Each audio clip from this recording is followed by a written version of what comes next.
selamat datang di Ayu Az YouTube channel.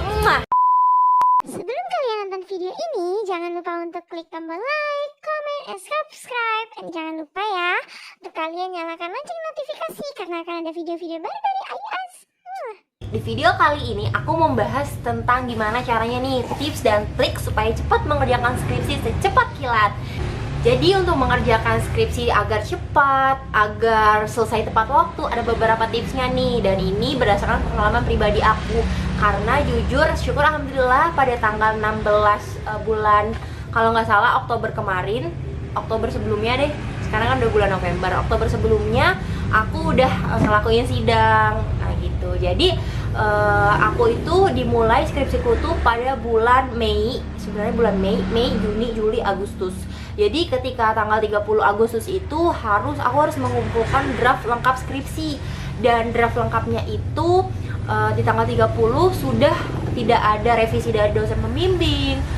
Dan juga di tanggal 30 itu aku benar-benar skripsi yang full rapih gitu, dikumpulkan sebagai draft, sebagai bahan yang untuk diujikan kepada dosen penguji. Nah, jadi tips yang pertama kali itu adalah mengerjakan skripsi itu berdasarkan ability kalian dan berdasarkan capability kalian. Jadi kita sebagai diri kita itu harus tahu nih kemampuan kita seperti apa dalam mengerjakan skripsi, kemampuan waktu, knowledge dan lain sebagainya. Kita harus benar-benar mengetahui diri kita kalau kita mau selesai skripsi tepat waktu. Karena berdasarkan pengalaman pribadi aku, jadi sebelumnya itu aku ada agak sedikit problem selama mengerjakan skripsi. Sebenarnya sih bukan problem yang kayak, ya sebenarnya kayak wah juga gitu buat aku sendiri, cukup menggoncang diriku sendiri.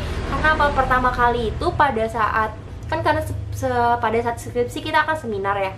Nah ketika seminar itu aku sudah melakukan seminar, sudah melakukan revisi dari bab 1 sampai bab 3 tentang analisis briquette based on SNI. Jadi mengacu pada SNI, aku membuat briquette by household organic waste tentang sampah rumah tangga yang dibuat jadi energi terbarukan. Nah, aku sudah sampai bab 3 waktu itu dan sudah diseminarkan skripsi itu. Karena sudah diseminarkan, aku akan berlanjut nih, sudah sampai bab 3, hatiku sudah, wah aku akan coba lanjut bab 4 sama bab 5. Tapi itu yang challenge banget di bab 4, karena bab 4 itu kan result and discussion, dimana penelitian kita akan kita realisasikan, akan kita explore banyak-banyak penelitian kita di bab 4 itu. Jadi pada saat aku mengerjakan skripsi itu ada COVID-19 nih di 2019 sebelumnya. Karena aku sudah mempersiapkan skripsiku benar-benar dari semester akhir, yaitu semester 7.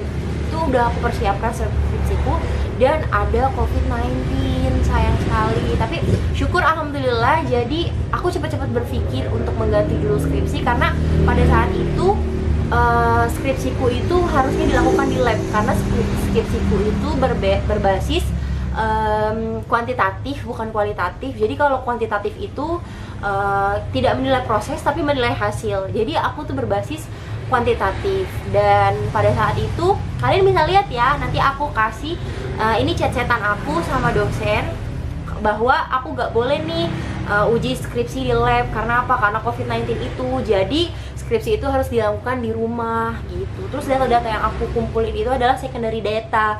Kalau bisa primary data, it's okay, it will be good. Itu akan jadi bagus banget. Tapi karena COVID-19 ini, jadi kita punya limitasi, kita punya batasan untuk diri kita gitu. Jadi yang pertama itu harus mengukur capability kita. Dan pada saat itu salah satu dosen pembimbing dari saat aku galau-galaunya, bingung-bingungnya untuk aduh skripsiku gimana ya, aku harus ganti topik secepatnya gitu. Dan dosen pembimbingku itu nyaranin aku untuk ambil topik tentang COVID-19, tentang dispersion COVID-19. Jadi dosen pembimbingku bilang bahwa bagus nih Ayu, ada tema tentang COVID-19. Jadi aku gak menerima judul itu mentah-mentah karena dosenku bilang bagus, tidak. Jadi aku menelaah diriku dulu, menelaah capability diriku dulu. Aku mampu nggak ya bawain skripsi ini untuk nantinya? Aku mampu nggak ya membuat skripsi ini menjadi skripsi yang baik dan terbaik yang aku persembahkan untuk kelulusan S1ku gitu. Nah, akhirnya pada saat itu aku baca-baca literatur dulu, aku bales. Nah, kalian bisa lihat ya catatannya di samping ini. Aku balas ke dosenku, sebentar ya mem, akan saya baca kembali tentang COVID-19, tentang dispersion. Jadi perbedaan antara dispersion, perbedaan antara suhu di berbagai negara yang menyebabkan penyebaran COVID-19. Karena kan waktu itu katanya penelitian ketika di negara panas COVID-19 nggak terlalu menyebar, ketika di iklim tropis akan seperti ini, terus ketika di iklim yang lebih dingin COVID-19 penyebaran akan seperti ini. Aku baca, aku cari terus literatur karena COVID-19 itu terbaru kan. Jadi literatur yang aku temukan itu banyak di 2019 dan 2020. Aku baca dari jurnal berbagai negara karena nggak cuma di Indonesia penelitiannya kan. Jadi aku baca.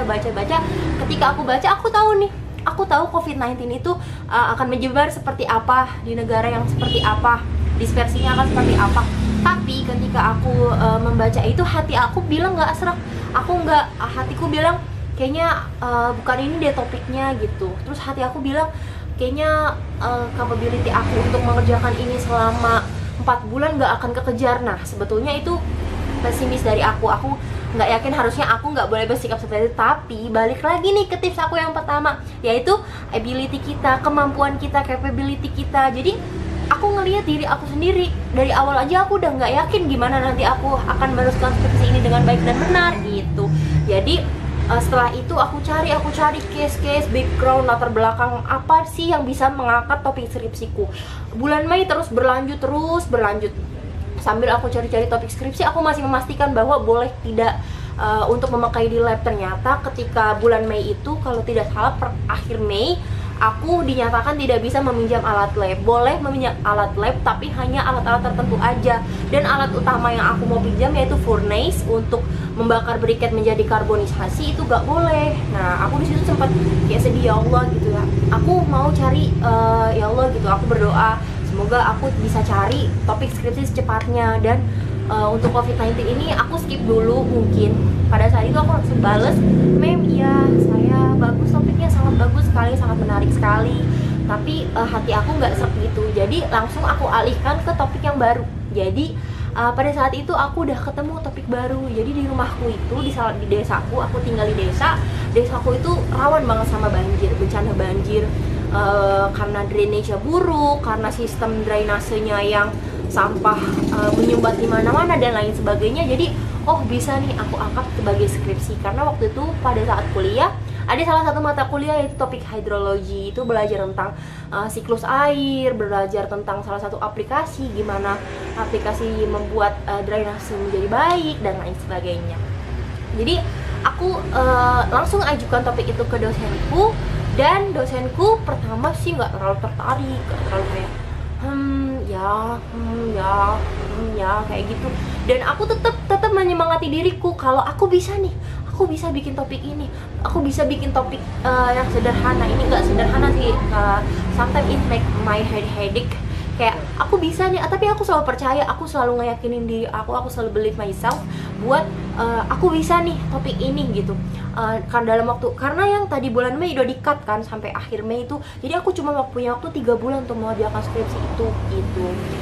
Terus karena aku punya waktu 3 bulan, jadi aku langsung mengajukan judul tentang analysis of drainage system di desaku itu. Nah selanjutnya aku udah tahu nih capability aku nggak nerima mentah-mentah dari dosen judul yang kayak gini. Aku mencari diriku sendiri, aku mencari kapabilitasku sendiri. Lalu tips yang kedua itu tentang time management. Jadi ini yang paling krusial di antara yang lainnya. Jadi time management itu penting banget untuk kita kalau sedang mengerjakan skripsi. Karena apa? Time management aku itu bersyukur alhamdulillah pada saat hari-hari bulan-bulan sebelumnya itu padat banget jadwalku dari hari ke hari. Jadi ketika pagi bangun subuh aku udah ke pasar belanja sayur mayur, ayam dan lain sebagainya untuk mama. Jadi aku sendiri dan keluarga punya warung, punya salah satu kedai. Jadi alhamdulillah di COVID-19 ini kan berdampak kepada semua aspek.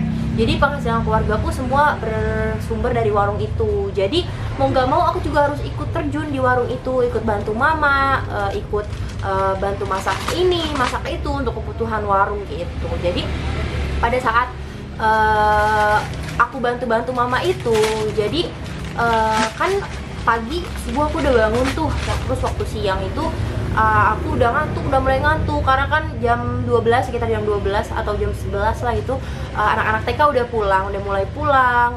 Jadi di situ waktunya aku udah ngantuk, aku pengen tidur gitu.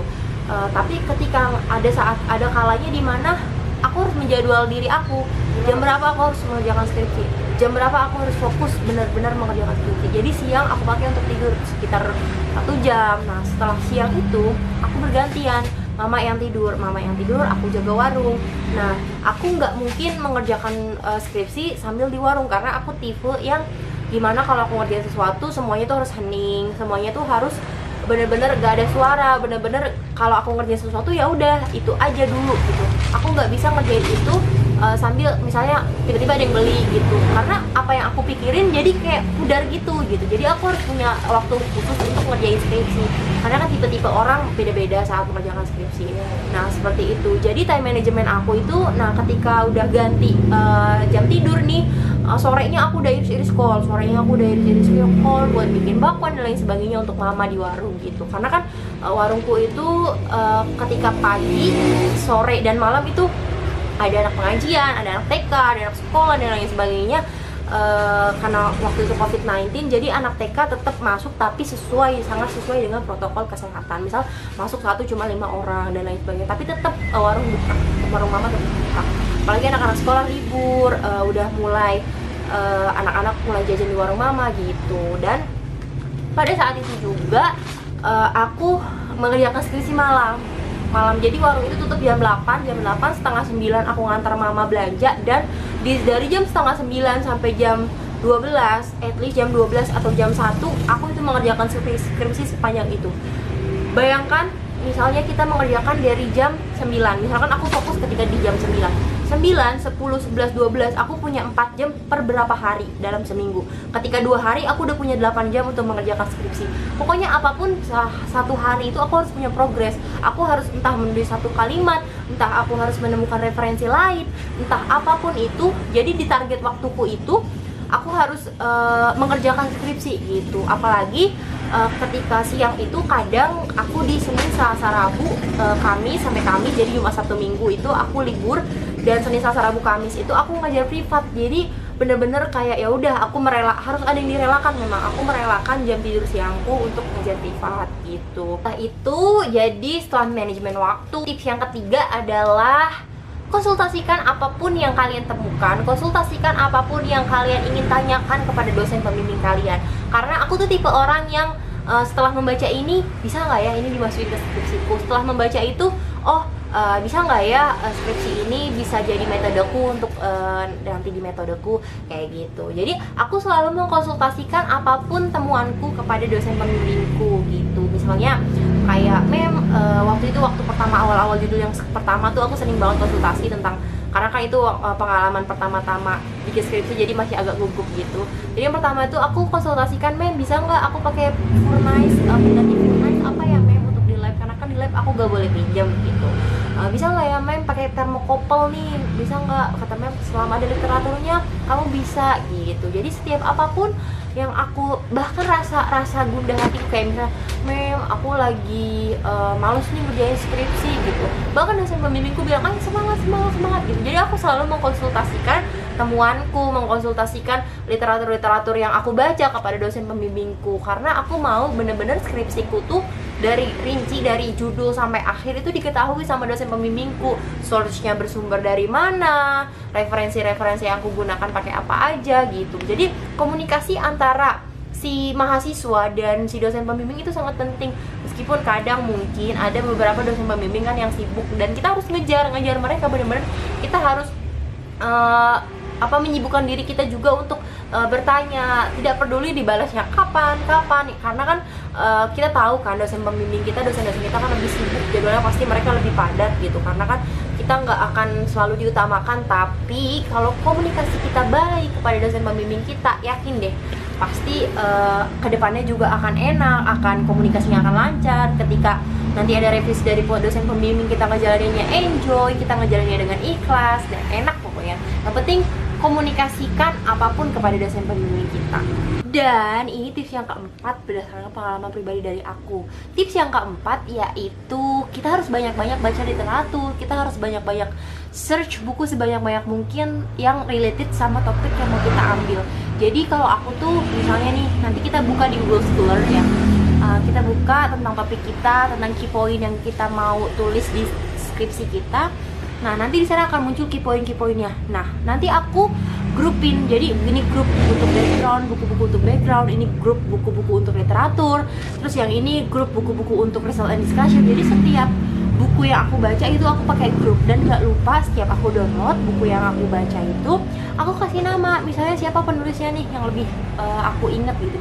Misalnya penulisnya adalah Abdul Aziz Azza 2015, nanti aku taruhin Abdul Aziz, 2015. Dan aku bisa kan author jurnal tuh kadang sometimes lebih dari satu orang ya, atau ada 3 orang, 4 orang, atau bahkan lebih.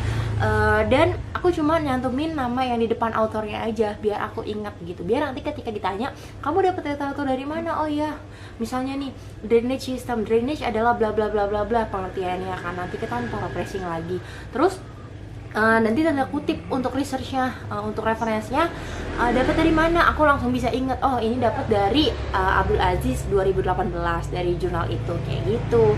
Jadi bener-bener kalau makin banyak kita baca literatur, makin banyak kita baca buku, jurnal yang related sama topik kita jadi makin punya gambaran akan seperti apa sih skripsi kita, akan seperti apa sih subbab-subbab skripsi kita yang akan kita buat. Terus kita akan lebih punya gambaran seperti apa sih conclusionnya, karena hal-hal yang kita pingin ini udah dapet nih. Jadi itu keempat tips dari aku untuk kalian semua, teman-teman yang lagi berjuang melawan skripsi. Semangat terus. Jadi yang pertama itu adalah kita harus tahu capability diri kita, seperti apa kita mengerjakan skripsi itu. Dan yang kedua itu adalah time management, yang paling aku mentionin banget, yang paling krusial banget di pengerjaan skripsi ini. Yang ketiga itu adalah komunikasi yang baik antara mahasiswa dan dosen pembimbing. Dan yang terakhir, banyak-banyak membaca literatur, research, buku, dan jurnal, karena itu yang akan membantu kita untuk memenuhi konten-konten skripsi kita gitu teman-teman. Jadi semoga keempat tips ini bermanfaat, dan semoga kalian juga bisa skripsi secara cepat, secepat kilat. Oke, dah, see you.